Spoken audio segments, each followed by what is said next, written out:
Without warning, just the dry crack that tears through the air before you can even understand what is happening. The wall shakes, dust rises, and a stone the size of a boar rips through the structure beside you as if it were wet clay. The impact echoes in your chest, making your heart pound out of rhythm, and for a moment you even forget to breathe. The screams begin, some from pain, others from pure despair, because no one knows where the shot came from, only that it came too fast to be seen. You try to duck, try to find cover, but the cruel truth looms like a shadow.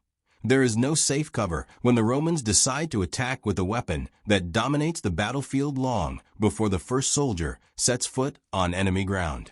The dust is still suspended in the air when the second volley comes. Now you hear the deep groan of wood being stretched to its limit, the winch screeching, and then the most feared sound of all, the sharp crack that announces another projectile has been unleashed. In battle, seconds turn into eternities. And in that eternal instant, you understand why so many cities simply gave up resisting when Rome arrived with a single machine, the ballista, the colossal crossbow that turned stones into thunder and bolts into lightning capable of silencing entire armies. This story isn't about just any weapon. It's about the psychological terror it spread, the mechanical genius that allowed impossible shots, and the evolution of a design that began with the Greeks, but was perfected by Rome until it became one of the most feared instruments of war in the ancient world. Today you will walk inside this machine, understand how it worked, why it dominated battlefields, and how it became the difference between a city that resisted for months and another that fell in just a few days. And before diving into this world of tension, engineering, and calculated destruction, I want to know one thing. Have you ever imagined what it would be like to stand on the other side of that shot? Have you ever wondered which ancient weapon you would dare to face, or would never have the courage to confront? While that question lingers in your mind, the story begins. Because Rome never attacked slowly. It attacked with precision, with power, and with fear. You're on the wall, breathing the dry air rising from the sun-heated stones, when a sound unlike anything you've ever heard cuts across the horizon. First comes a deep whistle, almost too distant to be real. Then, an impact that shakes the entire ground beneath your feet. The stone beside you cracks like rotten wood. A fissure opens, dust explodes into your face, your ears ring, and before you can understand what happened, one of the defenders who stood just 2 steps away falls dead, struck by something that entered and exited faster than any human eye could ever follow. You turn instinctively, searching for the enemy in the open field. He is far, far away. So far you once believed you were safe.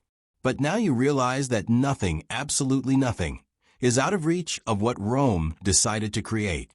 This was the terror of the weapon that made entire cities kneel even before the legions reached their gates. Not a sword, not a battering ram, not a mobile tower, but a monster of wood, ropes, and sinew that turned the sky into the worst enemy any defender could face. And today you will step into this story, piece by piece, understanding how Rome built the machine that reduced walls to dust. Before we continue this journey through the most feared weapons of ancient Rome, take a moment to subscribe to the channel so you don't miss any upcoming episodes. And leave your like as well. It helps YouTube recommend this content to more people who love history just as much as you do. Let's explore the past together in a way no one else tells it. Imagine just for a moment that the enemy doesn't even need to come close to decide whether your city lives or dies. You stand there with shield, helmet, courage, doing everything you were trained to do. But none of those items protect you from the impact of a projectile launched with enough force to pierce stone, flesh, gate, and keep traveling as if nothing had touched it. Rome didn't need to shout orders to intimidate. It only needed to pull the cord, strain the sinews, and release a shot. And that shot carried something no soldier wishes to face, the feeling that fighting doesn't make a difference. It may sound like an exaggeration, but it isn't. Rome perfected a technology that already existed and turned it into something so efficient it became a symbol of military superiority and discipline. The principle was simple: store energy in sinew and release it explosively. But the execution demanded engineers, standardization, precise calculations, treated wood, and soldiers trained specifically to handle the brutal force of the machine. While other peoples improvised solutions, Rome created artillery, organized teams, took logistical control, and applied science to the battlefield. But before we continue, take a deep breath. The impact of this weapon isn't just in its technical details, it's in the psychological effect. Imagine the silence before the shot. The artillery crew standing beside the machine, pulling cables, adjusting weights, aligning the aim. The commander observing the field, choosing a target that might not even realize it's being watched. The wind shifts, a soldier gives the signal, the cord is released. The air tears open. A shadow crosses the sky. And when the enemy understands what is happening, it's already too late.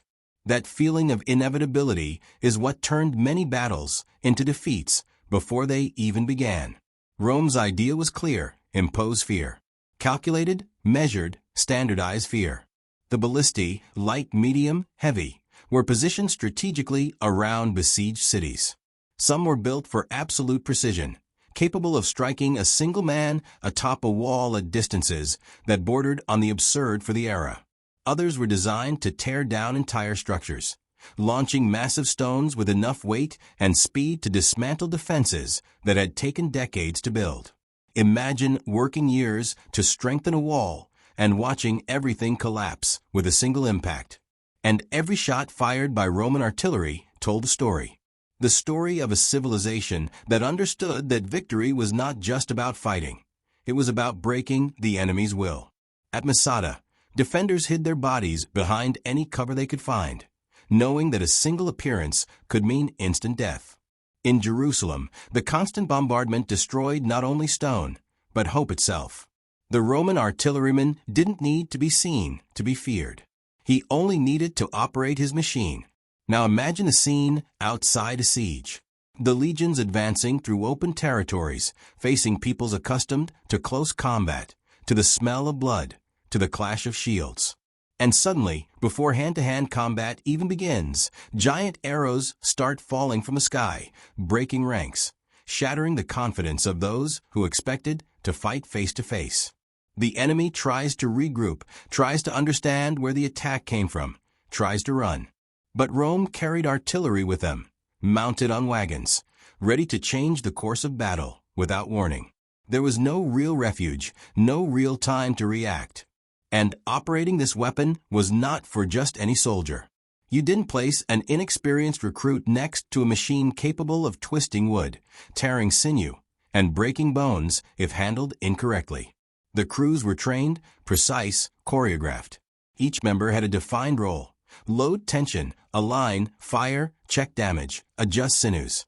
The rhythm was calculated so that, even taking minutes between each shot, there was always at least one machine ready to fire, maintaining constant pressure. A symphony of destruction. But there was an even greater challenge than ammunition: maintenance. The sinews needed care, dry climate, fine adjustments. The wood needed treatment, reinforcement, close monitoring.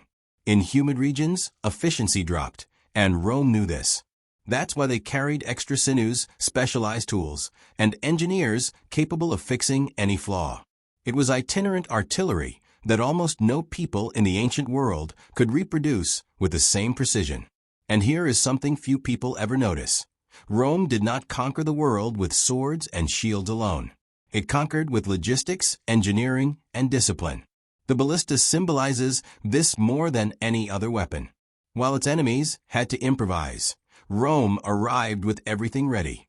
Standardized weapons, trained operators, spare parts, coordinated strategies.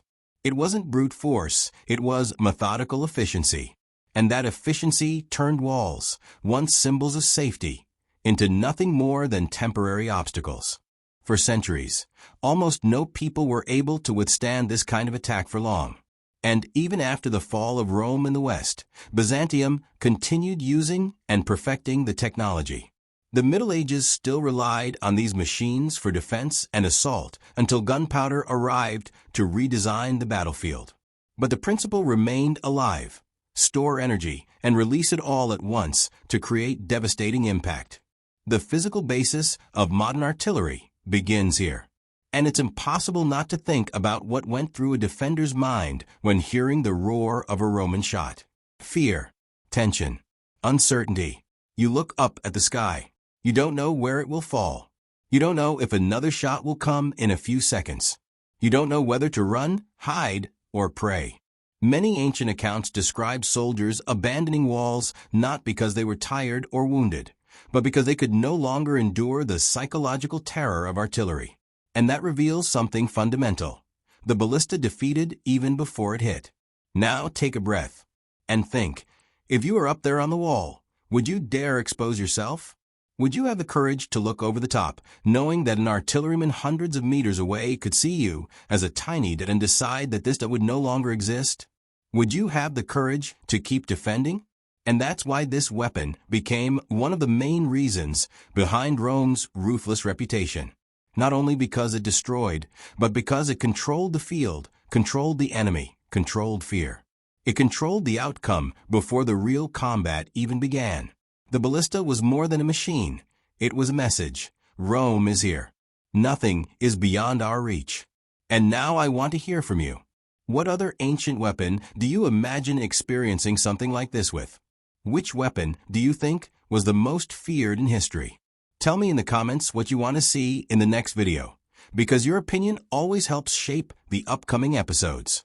And if you enjoyed this deep dive, hit the like button, subscribe to the channel, and activate notifications so you can keep traveling with me through the incredible stories that shape the world. I'll see you in the next video.